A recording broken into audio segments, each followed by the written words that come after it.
اعوذ باللہ من الشیطان الرجیم بسم اللہ الرحمن الرحیم اللہم صلی علی محمد وعلی آل محمد کما صلیت علی ابراہیم وعلی آل ابراہیم انک حمید مجید اللہم بارک علی محمد وعلی آل محمد کما بارکت علی ابراہیم وعلی آل ابراہیم انک حمید مجید رب اشرح لی صدری ویسر لی امری واحلل عقدۃ من لسانی یفقہوا قولی رب زدنی علما رب زدنی علما رب زدنی علما اعوذ باللہ من الشیطان الرجیم بسم اللہ الرحمن الرحیم۔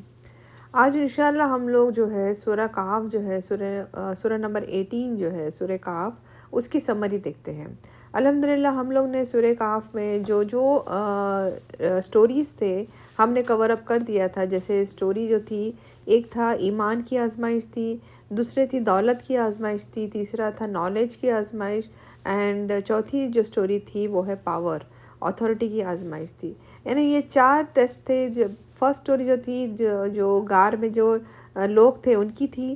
سیکنڈ جو سٹوری تھی جو 2 گارڈنز تھے، 2 گارڈنز کے بارے میں ذکر کی تھی میں، جس میں ایک کا گارڈن کھجور کا تھا اور ایک انگور کا تھا۔ تیسری سٹوری جو تھی موسیٰ علیہ السلام اور خضر علیہ السلام کی تھی، اینڈ چوتھی سٹوری جو ہم لوگ نے دیکھے تھے وہ ہے ذوالقرنین کی سٹوری۔ دیکھیے اب یہ 4 سٹوریز اللہ تعالیٰ جب ہم لوگ کو بول رہے ہیں کہ سورہ کہف جو ہے ہمیں پڑھنا ہے، سورہ کہف پڑھنے سے ہمیں انشاءاللہ دجال کے فتنے سے بچ جائیں گے۔ تو انشاءاللہ آج ہم لوگ دیکھیں گے کہ سورہ کہف پڑھنے سے ہمارے لیے کیا فائدہ ہے اور دجال کے فتنوں سے کس طریقے سے بچیں گے انشاءاللہ۔ جیسے کہ ہم لوگ کو معلوم ہے حضور صلی اللہ علیہ وسلم نے فرمایا کہ جس نے سورہ کہف جمعہ کے دن پڑھا انشاءاللہ وہ اللہ تعالیٰ کے شیڈ میں رہے گا ایک جمعہ سے لے کر دوسرے جمعہ تک۔ اور دوسری چیز یہ ہے کہ جو اس نے سورہ کہف جمعہ کے دن پڑھا انشاءاللہ وہ دجال کے فتنے سے دور رہے گا۔ اوکے، تو آج انشاءاللہ ہم لوگ دیکھتے ہیں کہ دجال کے فتنے سے کیوں دور رہے گا اور کس طریقے سے اللہ تعالیٰ نے اس کو کیسا اس کے ساتھ کمپیریزن کی ہے۔ اوکے، تو سب سے پہلے جو سٹوری ہے سورہ کہف میں وہ ہے ٹیسٹ آف ایمان۔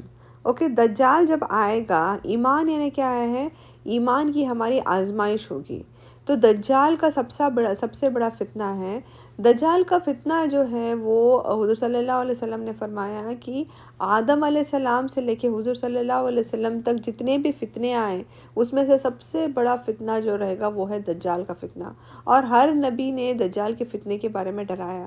حضور صلی اللہ علیہ وسلم جب اپنے صحابہ کو بولتے تو حضور صلی اللہ علیہ وسلم کا چہرہ لال ہو جاتا، ان کی آنکھیں ریڈ ہو جاتی، ان کے یعنی آنکھیں باہر نکل آتی، اور وہ اتنا ڈراتے لوگوں کو کہ لوگوں کو ایسا لگتا کہ شاید دجال باہر پیچھے سے ہی آ جائے گا۔ سمجھ رہے ہیں؟ اس کا مطلب دجال کا جو فتنہ ہے اتنا خطرناک رہے گا کہ ایک اچھا مومن جو اسلام پر چلتا ہوا ہے، جس کا ایمان سٹرونگ ہے، اس ٹائم پہ دجال اپنے باتوں میں اپنے ایسے چیزیں بتائے گا کہ اس کا ایمان بھی ڈگمگائے گا۔ تو حضور صلی اللہ علیہ وسلم نے فرمایا کہ جب آپ کو معلوم پڑ جائے کہ دجال آ گیا تو اس کو فیس مت کرو، اس کے سامنے جا کر کھڑے مت رہو۔ کیوں؟ کیونکہ وہ اتنا شاطر رہے گا، اتنا خطرناک رہے گا کہ وہ ہمارے ایمان کے ساتھ کھیلے گا۔ تو اس کے ٹائم پہ ہم لوگ کو وہاں سے دور جانا ہے، ہم لوگ کو اس کو فیس ہی نہیں کرنا ہے، ہم لوگ کو وہاں سے نکل جانا ہے۔ کیوں؟ کیونکہ دجال کا فتنہ سب سے خطرناک فتنہ ہے۔ دیکھیے سب سے فرسٹ فتنہ جو رہے گا وہ ہے ایمان کے ساتھ کھیلے گا۔ ہمارا جو بھروسہ ہے اللہ تعالیٰ پر، اس چیز پر کھیلے گا۔ وہ اپنے آپ کو استغفر اللہ العظیم خدا بولے گا، وہ ایسے چیزیں کر کے بتائے گا کہ ایک انسان جو ہے نہ چاہتے ہوئے بھی وہ اس پہ بھروسہ کرے گا۔ تو ہم کو کوشش کرنا ہے کہ ہم لوگوں کو دجال کے فتنوں سے دور رہنا ہے۔ تو ہمارا فتنہ جو ہے، جو دجال جب آئے گا تو حضور صلی اللہ علیہ وسلم نے فرمایا کہ وہ ہم لوگوں کو بولے ہماری دین کو، ہماری ایمان کو اپنے طرف لینے کی کوشش کرے گا۔ وہ اپنے آپ کو استغفر اللہ خدا بولے گا اور ایسے چیزیں کر کے بتائے گا کہ ایک انسان حیران پریشان ہو جائے گا کہ وہ کس پہ بھروسہ کرے، کیونکہ اس کا فتنہ اتنا خطرناک رہے گا کہ ہمارا کہیں نہ کہیں ہمارا دھیان اس پر چلا جائے گا۔ حضور صلی اللہ علیہ وسلم نے فرمایا کہ اس کی جو فور ہیڈ ہے، اس کی پیشانی پر کاف، فا اور را لکھا رہے گا۔ تو کافر ہم لوگ کو پڑھ ہم لوگ جو مومن رہیں گے ہم لوگ پڑھ سکیں گے، بٹ ہم لوگ وہ اتنا اپنے فتنے میں ہم لوگ کو ڈبا دے گا کہ ہم لوگ جانتے بوجھتے ہوئے ہم لوگ اس میں چلے جائیں گے۔ تو کوشش کیا کرنا ہے ہم لوگ کو دجال کے فتنے سے دور رہنا ہے، اپنے آپ کو حفاظت کرنا ہے، کیونکہ دجال کا فتنہ سب سے خطرناک فتنہ رہے گا۔ وہ جب آئے گا تو ہماری اکانومی سب کچھ گر جائے گی، سب کچھ گرا دے گا وہ، اور تبھی ہمارے پاس کچھ نہیں رہے گا، کھانے پینے کے لیے کچھ نہیں رہے گا۔ وہ بولے گا کہ اگر تم مجھے خدا مانتے ہو تو میں تمہیں یہ دوں گا وہ دوں گا، تو ہمارے ایمان کے ساتھ وہ کھیلے گا۔ دیکھیے سب سے فرسٹ جو سٹوری تھی ہمارے سورہ کاف میں وہ تھی ایمان کے بارے میں۔ سیکنڈ جو سٹوری تھی جو ٹیسٹ آف ویلتھ تھا، اوکے، جو پیسہ، آج کل ہم سب جانتے ہیں کہ پیسہ کتنا امپورٹنٹ ہے۔ ایک انسان کو جینے کے لیے، رہنے کرنے کے لیے، ہر چیز کے لیے پیسہ بہت ضروری ہے۔ بولتے نا استغفر اللہ العظیم، آج کل ہر چیز کا بولتے نا سب سے بڑا کیا ہے؟ روپیہ ہو گیا ہے۔ پیسہ ہے تو سب کچھ ہے۔ تو وہ انسان کی فطرت، دجال کو معلوم ہے کہ انسان کی فطرت کیا ہے، تو وہ اس سے کھیلے گا، ہمارے ساتھ آزمائش کرے گا، ہمارے خود کے پیسوں کو ڈوب جائیں گے، ہمارے پاس جس کے پاس پیسہ تھا اس کے پاس پیسہ نہیں رہے گا، اس کے پاس کھانا پینا سب کچھ، کچھ بھی نہیں رہے گا، سب وہ چھین لے گا، ہر کنٹرول اس کے پاس رہے گا۔ وہ بولے گا کہ مجھے خدا مانو، استغفر اللہ، مجھے خدا مانو، میں تم کو کھانا دوں گا، تمہارا پیسہ تم کو واپس لوٹا دوں گا، تم 1000 روپے مانگتے ہو میں تم کو 2000 دوں گا، 10,000 جتنا مانگتے ہو دوں گا۔ ہمارے ایمان کے ساتھ ساتھ ہماری دولت بھی لے لے گا، اور ہماری دولت لے کر ہم سے بولے گا کہ مجھے خدا مانو، استغفر اللہ، تب میں تمہیں سب کچھ دوں گا۔ یعنی ہمارا جو پیسوں کی آزمائش اتنی بڑی کرے گا۔ دیکھیے آج ہم لوگ کیوں کر رہے ہیں؟ آج کوئی بھی چیز انسان کام محنت کرتا ہے، کام کرتا ہے، کچھ بھی کرتا ہے، کیوں کرتا ہے؟ پیسے کمانے کے لیے، تاکہ اس کو سروائیول ہو، اس کے گھر پریوار سب کچھ چلے۔ جب وہی پیسہ جس نے جو کمایا، اتنی محنت سے کمایا ہوا ہے، وہ پیسہ سارا کچھ دجال آنے کے بعد وہ اپنے قبضے میں کر لے گا، تو انسان کیا چاہے گا پھر؟ وہ میرا پیسہ آ جائے، کیونکہ مجھے پیسے سے میرا کھانا پینا سب کچھ خریدنا ہے، میرا سروائیول ہوگا۔ اگر وہ پیسہ کسی نے لے لیا اور وہ تب ہمارے سے بولے گا کہ تم یہ کر لو تو میں تمہارا پیسہ دوں گا، تو ہمارا جو سیکنڈ ٹیسٹ ہوگا، جو دجال کے ساتھ جو کمپیریزن کیا گیا ہے، وہ ہے ٹیسٹ آف ویلتھ، جو ہمارے پیسوں کی آزمائش ہے۔ ہمیشہ یاد رکھیے کہ جو پیسہ ہے، دولت ہے، یہ اللہ تعالیٰ کی طرف سے ہے۔ اللہ تعالیٰ جس کو دولت دینا چاہتا ہے اس کو دیتا ہے، جس کو نہیں دینا چاہتا اس کو نہیں دیتا ہے۔ دوسری امپورٹنٹ چیز ہمیشہ یاد رکھنا ہے، دولت جو ہے وہ ہماری نہیں ہے، وہ اللہ تعالیٰ کی ہے، اللہ نے ہم کو دیا ہے، اوکے، اللہ تعالیٰ نے ہم کو دیا ہے، بس ایک تھوڑی دیر کے سنبھالنے کے لیے دیا اللہ تعالیٰ دیکھنا چاہتے کہ ہم لوگ اس دولت کو کیا کرتے ہیں، اپنے اوپر خرچہ کرتے ہیں یا کسی اور کو بھی مدد کرتے ہیں، کسی غریب کو ہیلپ کرتے ہیں، کسی جو تکلیف میں ہیں ان کو ہیلپ کرتے ہیں، یا صرف اپنا خود کا دیکھتے ہیں۔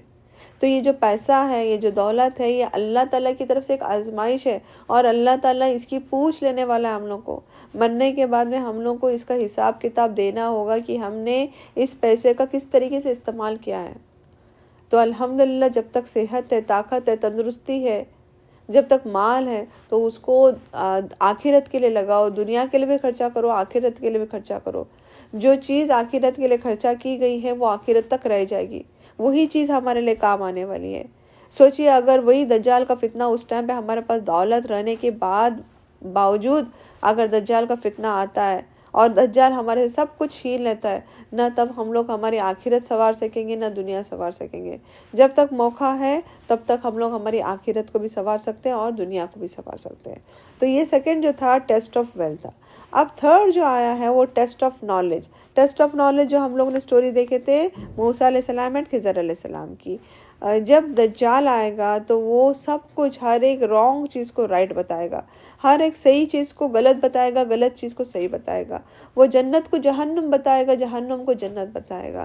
حضور صلی اللہ علیہ وسلم نے فرمایا جب وہ جنت بتائے گا اور جہنم دکھائے گا تو سمجھ جانا جو جنت ہے وہ جہنم ہے، اور جہنم جو ہے وہ جنت ہے، کیونکہ ہر ایک چیز کو صحیح اور غلط کر دے گا۔ وہ انسان کے پاس سے وہ نالج جو رہے گی، نالج چلی جائے گی، نالج اٹھ جائے گی۔ اللہ تعالیٰ فرماتے ہیں، اللہ تعالیٰ نے، حضور صلی اللہ علیہ وسلم نے فرمایا کہ اس ٹائم پہ نالج نہیں رہے گی، نالج اٹھا دی جائے گی، نالج ختم ہو جائے گی۔ اس کا مطلب کیا ہے؟ جو اسکالرز تھے، جو عالم تھے، جو بڑے بڑے لوگ تھے، جو دیندار لوگ ہیں، وہ ساری کی ساری سب ختم ہو جائے گی دنیا سے۔ نالج ہمارے پاس نہیں رہے گی، تو یہ وہ نالج کے ساتھ کھیلے گا، کیونکہ اس ٹائم پہ کوئی صحیح نالج نہیں رہے گی. سب بولتے ہیں نا جاہل کے جیسا بیہیو کریں گے، کیونکہ نالج اٹھائی جائے گی اور کسی کے پاس نالج نہیں رہے گی. اور ہم کو معلوم ہے ابھی میڈیا کیا کر رہی ہے، ہم سب جانتے ہیں میڈیا کیا کر رہی ہے. آج سچ کو جھوٹ بتا رہی ہے، جھوٹ کو سچ بتا رہی ہے. تو اس میں کوئی سرپرائزنگ نہیں ہے ہمارے لیے کہ جھوٹ کو سچ کیسا کر سکتے ہیں اور سچ کو جھوٹ کیسا کر سکتے ہیں. تو سوچئے وہ تو فتنہ ہے، دجال کا فتنہ، تو وہ کیسا کریٹ کرے گا. ہر جھوٹی چیز کو سچی بتائے گا، ہر سچی چیز کو جھوٹی بتائے گا. تو اس میں سے ہم لوگ کو بچنے کے لیے اللہ تعالیٰ سے دعا کرنا ہے کہ اللہ تعالیٰ ہمیں اتنی نالج دے، اتنا سمجھ دے کہ ہم لوگ سچ اور جھوٹ کے بیچ میں فرق کر سکے. کیونکہ جب دجال کا فتنہ آئے گا، اللہ سے ہم لوگ کو پناہ مانگنا پڑے گا کہ ہمیں اس ٹائم پہ نہیں معلوم پڑے گا کون سا سچ ہے اور کون سا جھوٹ ہے. تو یہ ٹیسٹ آف نالج رہے گی. تھرڈ جو نالج یہ ٹیسٹ رہے گا ہمارا، وہ ہے ٹیسٹ آف نالج. میں کمپیریزن کس کے ساتھ کر رہی ہوں؟ سورہ کہف کے ساتھ کر رہی ہوں، جو آج میں بات کر رہی ہوں. سورہ کہف کے ساتھ جو 4 سٹوریز آئے تھے، اس کے ساتھ میں آپ کو کمپیریزن کر کے بتا رہی ہوں. اس کے علاوہ بھی دجال کے بہت زیادہ فتنے ہیں، بس میں آج جو سٹوریز کے ساتھ جو کمپیریزن ہے میں وہ آپ کو بتا رہی ہوں. جو نیکسٹ جو ٹیسٹ تھا وہ ٹیسٹ آف پاور. دیکھیے لوگوں کو پاور میں آنا بہت پسند ہے، اتھارٹی بہت پسند ہے، اپنے آپ کو ایک لیڈر بتانا، اپنے آپ کو ایک کنگ بتانا، اپنے آپ کو ایک کوئین بتانا. ہم بہت خوش ہوتے ہیں جب ہم لوگوں کو ایک رتبہ ملتا ہے، ایک پاور ملتا ہے. اگر کسی نے مجھے بول دیا کہ تم یہاں کے راجا ہو، کسی نے بول دیا کہ تم یہاں کے رانی ہو، تو ہم کتنے خوش ہوتے ہیں. تو اس ٹائم پہ وہ لوگوں کو پاور دے گا، یعنی اس ٹائم پہ وہ پاور دے گا، لوگوں کو جو پاور چاہیے وہ دے گا. بٹ شرط کیا رہے گی؟ ابلیس کی عبادت کرنا ہے. دجال کی شرط کیا رہے گی؟ ہم لوگ کو اللہ سبحانہ تعالیٰ کو چھوڑ کر کے ابلیس کی عبادت کرنے پہ لگائے گا وہ. اگر ہم لوگ ابلیس کی عبادت کرتے ہیں تو وہ ہم لوگ کو پاور بھی دے گا، کنٹرول بھی دے گا، نالج بھی دے گا، سب کچھ دے گا. بٹ کون سی نالج اور کون سا کنٹرول اور کون سا پاور؟ جو ابلیس جو دیتا ہے وہ والا پاور. جو ہمارے لیے جو اللہ تعالیٰ نے بولا ہے وہ نہیں، وہ سب جو غلط چیزیں ہیں وہ والا پاور دے دے گا. وہ پاور دے گا لوگوں کو کہ تاکہ وہ اس پہ رول کر سکیں. ابلیس ان کے ساتھ میں لگا رہے گا کہ تاکہ وہ اپنے باڈی پہ کنٹرول کرے، اپنے دماغوں پہ کنٹرول کرے، اپنے ورڈنگز پر، اپنے کپڑوں پر، اپنی باڈی پر، ہر چیز پہ پھر ابلیس کا ہی پاور رہے گا. پھر ہم ہمارا پاور کھو دیں گے. کیوں؟ کیونکہ ہم نے سارا کچھ ان کے اوپر چھوڑ دیا ہے. ابلیس شاید دجال ایسا رہے گا، وہ ہمارے انسان کو جس چیز کو پسند ہے، جانتا ہے، وہ اس چیز کے ساتھ کھیلے گا. تو اللہ سبحانہ تعالیٰ ہم لوگ کو یہ سورہ جو پڑھنے بول رہے ہیں، تو اللہ تعالیٰ ہم لوگ کو بتانا چاہ رہے ہیں کہ اگر ہم لوگ یہ سورہ سمجھ کر پڑھتے ہیں، اس کو پڑھ کر اس کو سمجھتے ہیں اور اس کے اوپر تدبر کرتے ہیں کہ کیا ہے اس سورہ میں، اللہ تعالیٰ نے کیا بتانا چاہ رہے ہیں، تو اللہ تعالیٰ یہی فرماتے ہیں کہ جب دجال آئے گا تو اس کے فتنے بہت خطرناک رہیں گے. اور جس نے یہ سب کچھ جان لیا کہ دجال یہ سب چیزیں کرنے والا ہے، تو ہم لوگ کیا کریں گے؟ ہم لوگ پریکاشن لیں گے، ہم لوگ دجال سے دور رہنے کی کوشش کریں گے. تو حضور صلی اللہ علیہ وسلم نے فرمایا جس نے یہ سورہ کہف کی لاسٹ 10 ورسز پڑھی، 10 ورسز کو بہارٹ کیا، انشاءاللہ وہ دجال کے فتنوں میں کبھی نہیں آئے گا. تو کوشش کریں ہم لوگ اس سورہ کو ہر جمعہ پڑھتے رہیں. ہر جمعہ آپ کے پاس کبھی بھی ٹائم ہے پڑھ سکتے. کب سے پڑھیں گے آپ؟ تھرسڈے مغرب ہو گئی، اس کا مطلب جمعہ لگ گیا آپ کو. تھرسڈے کی مغرب سے لے کر فرائیڈے کی مغرب کی نماز کے پہلے تک آپ کے پاس ٹائم ہے. آپ کو کون سا بھی ٹائم لے سکتے ہیں، فجر، ظہر، عصر، مغرب، عشاء، کوئی بھی لے سکتے ہیں. جب آپ کو یہ وقت ملتا ہے آپ یہ سورہ کہف پڑھ سکتے ہیں. سورہ کہف ایکچوئل میں تھوڑی سی لمبی بڑا سورہ ہے، پر اس کو کوشش کریں ابھی تھوڑا سا پڑھ لیے، پھر ظہر کے بعد تھوڑا پڑھ لیے، پھر عصر کے بعد، ایسا کر کے ایٹ لیسٹ کمپلیٹ کرنے کی کوشش کریں. دیکھیے ایک بار اب جب ہم لوگ ہیبٹ میں آ جاتے ہیں تو ہم لوگ کو اگر سورہ نہیں پڑھیں گے تو ہم لوگ کو تکلیف ہوگی کہ ہم نے کچھ مسنگ کر رہے ہیں. آج جمعہ کا دن تھا، آج ہم لوگ نے حضور صلی اللہ علیہ وسلم پر درود شریف میں نہیں بھیجے، سورہ کہف نہیں پڑھا. تو ایک جب روٹین بناتے ہیں تو انسان آٹومیٹکلی چھٹی ہو یا گھر میں کام ہو یا بزنس میں بیزی ہو، کچھ بھی ہو، ایک انسان جب ایک ہیبٹ بنا لیتا ہے تو وہ انشاءاللہ روٹین میں آ جاتا ہے. تو کوشش یہی کرنا ہے ہم لوگ کو کہ اللہ تعالیٰ جو بتا رہے ہیں ہم لوگ کو اس پر ہم لوگ کو سیکھنا ہے، سمجھ کرنا ہے اور عمل کرنا ہے. اس سٹوری سے ہم لوگ 4 چیزیں یاد رکھیں گے انشاءاللہ. وہ یہ ہے کہ جب دین کی بات آتی ہے تو دین کے لیے ہم لوگ سب کچھ سیکریفائس کریں گے. جب دین کی بات آتی ہے، ایمان کی بات آتی ہے، تو ہم لوگوں کو صحیح دین سیکھنا ہے ہم لوگ کو، اور ہر ایک چیز ہم لوگ دین کے لیے سیکریفائز کر سکتے ہیں. ہمارے ایمان سب سے اوپر رہے گا، باقی سب چیزیں سیکنڈ پریفرنس رہے گی. سیکنڈ چیز جب آتی ہے، دولت کی بات آتی ہے، تو دولت کا صحیح استعمال ہم لوگ کو کرنے سیکھنا چاہیے. اور دولت ہماری آزمائش ہے، بٹ وہ دولت کتنی تک آزمائش ہے؟ جب تک انسان کی موت نہیں آتی. موت کے بعد وہ دولت کوئی کام نہیں آنے والی. تو اس کو دماغ میں رکھتے ہوئے دولت کا ہم لوگ کو استعمال کرنا ہے، اور اس کا آنے کا ذریعہ صحیح ذریعہ دیکھنا ہے ہم لوگ کو. اور نالج جو ہے وہ کریکٹ نالج لینا ہے ہم لوگ کو. بڑے بڑے اچھے جو اسکالرس ہے، عالم ہے، اسکالرس ہے، ان سے نالج لینا ہے، بجائے میڈیا سے جو غلط نیوز جو دیتے ہیں ان کے بجائے ہم لوگ کو اچھے اسکالرس کے پاس جا کے نالج لینا ہے، تاکہ ہم لوگ پریکاشن لے سکے، ہم لوگ اپنے آپ کو کوئی بھی بری چیزوں سے پریونٹ کر سکے. اینڈ فورتھ جو چیز تھی وہ پاور. ایک ایسا پاور ہم لوگ کو یوز کرنا ہے اس دنیا میں. جب تک ہم لوگ دنیا میں ہیں تو یاد رکھیے ہم لوگ کو ایسا پاور اگر اللہ تعالیٰ دیتا ہے تو ایسا پاور استعمال کرو، تاکہ ہمارے جانے کے بعد میں لوگ یاد کر سکیں گے کہ ماشاءاللہ دیکھو ان کے پاس یہ پاور تھا اور انہوں نے کتنا اچھا دنیا میں کام کر کے گئے. تو اگر وہ پاور کے ساتھ اگر ہم لوگ دنیا میں جاتے ہیں تو ہمارے بعد بھی کوئی ہمیں یاد کرنے والا رہے گا. ورنہ اگر ہمارے پاس اللہ نے پاور دیا ہے، طاقت دیا ہے، اتھارٹی دیا ہے، اور ہم نے کچھ اچھا کام نہیں کرے، نہ دنیا کے لیے کرے نہ ہمارے آخرت کے لیے، تو اس پاور کا کوئی کام نہیں آنے والا ہے. تو اللہ تعالیٰ سے یہی دعا ہے کہ اللہ تعالیٰ ہم سب کو دجال کے فتنوں سے دور رکھے. دجال کے جو بھی ہمارے ساتھ ٹرائلز آئیں گے، اللہ تعالیٰ ہر ٹرائل کو، ہر ٹیسٹ کو ہمارے سے دور رکھے. دجال کے فتنوں سے اللہ تعالیٰ ہمیں بچائے، ہمارے ہر مشکلات کو دور کرے. اللہ تعالیٰ ہمیں صحیح راستہ بتائے. اللہ تعالیٰ ہمارے ہر مشکلات کو دور کر کے ہم سب کو جنت الفردوس عطا فرمائے، ہمیں جہنم کی آگ سے بچائے، ہمیں اس دنیا میں اور آخرت میں کامیاب عطا فرمائے. وآخر دعوانا الحمدللہ رب العالمین. سبحانک اللہم و بحمدک اشہد ان لا الہ الا انت استغفرک و اتوب الیک.